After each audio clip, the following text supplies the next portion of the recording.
Herode haikuwa amwabudu mtoto, bali yaweze kuangamiza.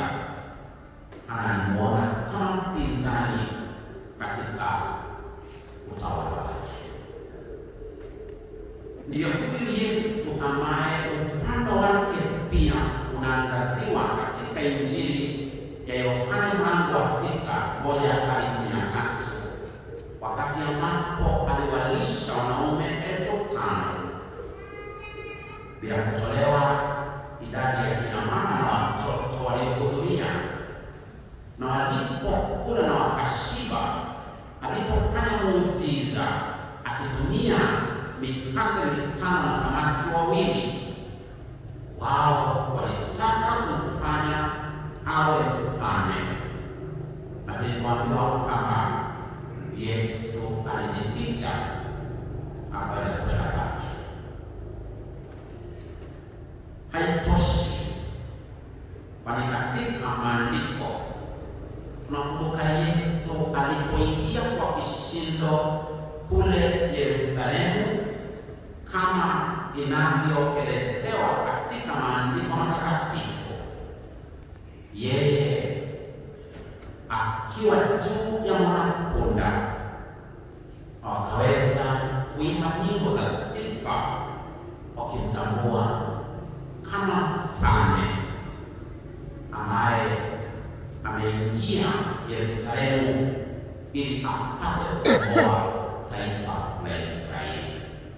Pia wanapodhania kwamba Mesiha ambaye ni mfalme wao, huyu ambaye waliyekuwa wanangoja ili aweze kuwapigania na aweze kuwatoa katika utawala wa watesi wao, ikawa pia wamekosea, kwa sababu yeye hakuwa yule mfalme waliyemtarajia, bali ufalme wake ulikuwa tofauti.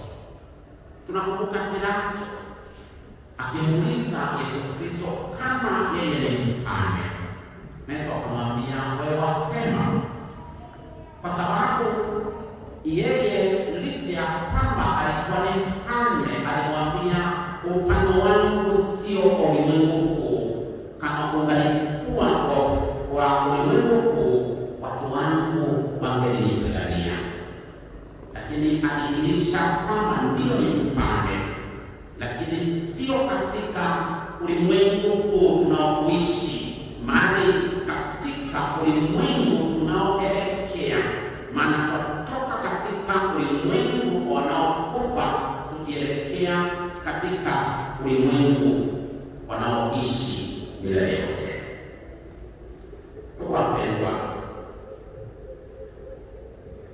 as I was reading and preparing for this, I came across this, that during the fierce persecution of the church in Mexico in the 1920s, Blessed Miguel Pro secretly traveled from house to house, celebrating Mass, hearing confessions, and bringing comfort to the frightened Catholics.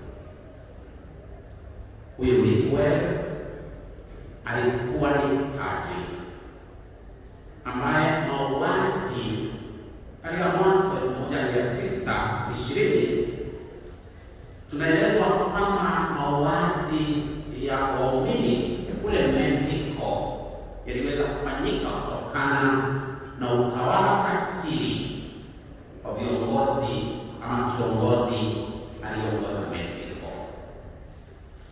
Lakini huyu padri alitembea nyumba kwa nyumba akiadhimisha ibada ya misa, akiwapa waumini sakramenti ya maungamo, na zaidi kuwapa motisha na moyo waweze kujikaza, kwa sababu hakuna ufalme mradi wa mwanadamu utakaodumu milele yote. Na hivyo tunaambiwa kwamba mara nyingi alienda amevalia mavazi ya kwamba ni mtu anayefanya kazi kwenye karakana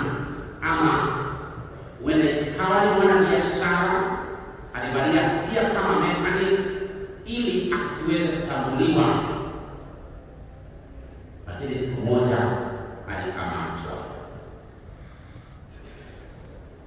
kwa kosa ambalo hakuweza kufanya,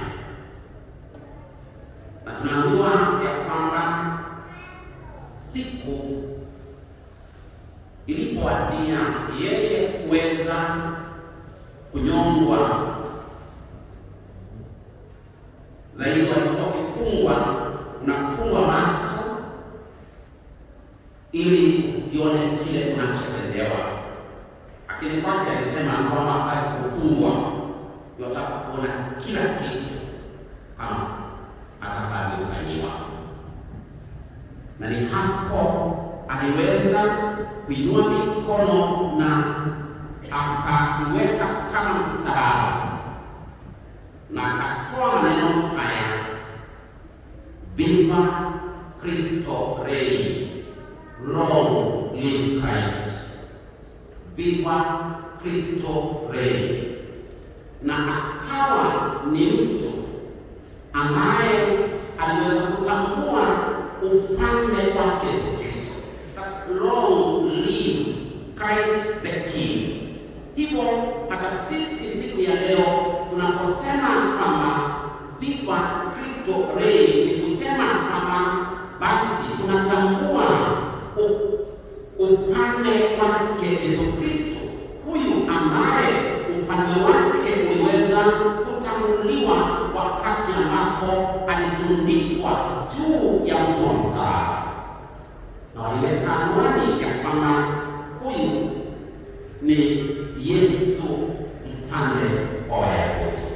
Sio tu mfalme wa Wayahudi, bali ni mfalme wetu pia, na ndipo tunaitwa ili tuweze sisi kujiuliza, huyu ambaye ni mfalme wetu, ndugu zangu, tunamsikiliza kwa njia gani? Nimeona wale ambao wamekuwa wakifuatilia siasa za nchi hii, hasa kule Malaba by elections na kule mbele no,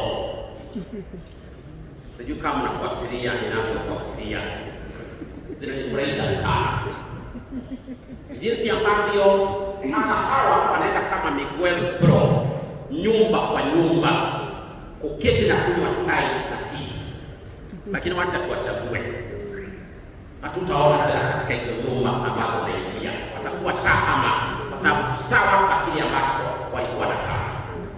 Tofauti na Yesu ambaye anashuka kiwango chetu, na unapotazama Yesu Kristo tunatumia maneno tunaosema kwamba he actually cared, and that is why he had compassion on those who suffered, in that he went to their level to encourage them and to give them hope. To care shows that we continue to love, because unless we care, then we cannot be able to demonstrate how we love each other. Ndugu zangu, ukiangalia uongozi ambao umekuwepo na yale mambo ambayo tunayazungumzia siku hii ya leo, what prompted that the church decided we can have such a celebration celebrating Christ the King of the universe? Ni kwa sababu baada ya vita vya kwanza vya ulimwengu, jinsi ambavyo watu waliweza kuuawa kwa ajili ya ukatili wa viongozi ambao wao walidhamini sana utajiri wa dunia, that the world became so materialistic in that we never recognized the soul of a human person as anything to value. And that is why the First World War came into place. Baada ya hapo kuna kitu tunaita the Spanish flu. The Spanish flu ni kama vile ambavyo tulikuwa na COVID-19, ambayo wengine walisema kwamba Waafrika watakufa kama panya, lakini tunashukuru ya kwamba Mungu aligeuza. Wale ambao walidhaniwa kwamba watakufa kama panya wakastahimili na wakaendelea kuishi. During the Spanish flu,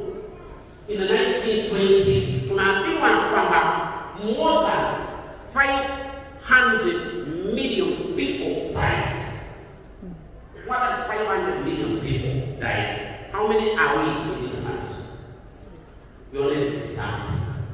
Kwa hivyo kama ni hapa imeingia ile kumaliza